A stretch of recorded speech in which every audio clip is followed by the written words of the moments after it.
believe that something like a superhuman's AI exists if we ever achieve this level, or it's the marketing tick of big tech and huge companies? Thank you.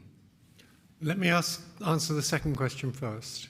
I think both Demis and I believe we are going to get superintelligence. It's not hype, and it's not designed to distract from other problems with AI. It's what we have believed for a long time.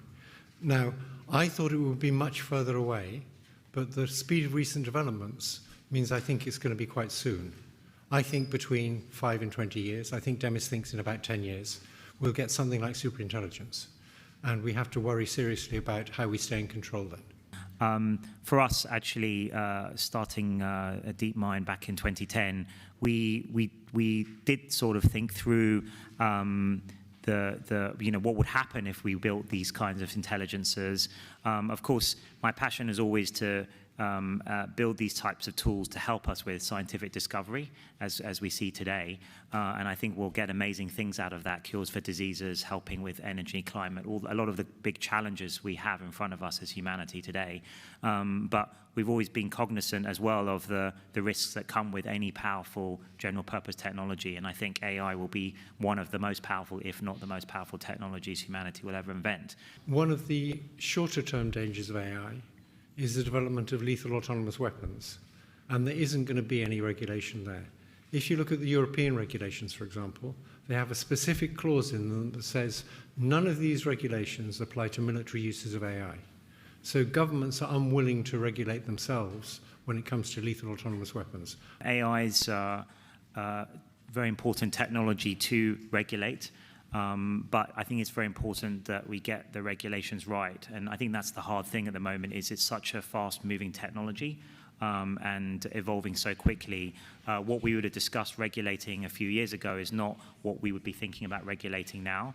So what I've been advising governments and civil society to do is to have fast and nimble regulations, maybe build on the regulations in domains that we already have regulations in, like healthcare and transport and so on, and see how the technology develops and then quickly adapt to the way that's going. Today, there are really staggering differences between countries. In this hyper-connected, globalized world, some of the richest countries are 60, 70 times as rich per capita as some of the poorest countries.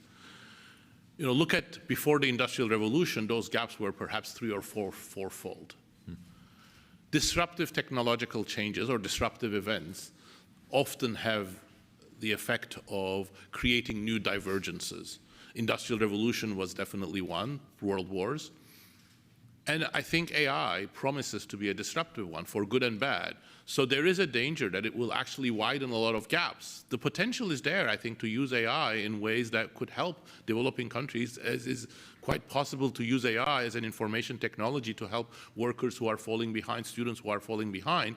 But I do remain very worried that that's not the direction we're going, and the way in which AI is concentrated in the hands of a very, very, very, very small number of people in an extremely oligarchic, oligopolistic setting and in the hands of a very few countries is going to be a further impetus to much greater inequalities. Incredible resource there that generations of scientists had put. Good morning, I'm Corina Negra from Radio Romania Science Department. I have 2.5 questions. So we are speaking about regulation instead of banning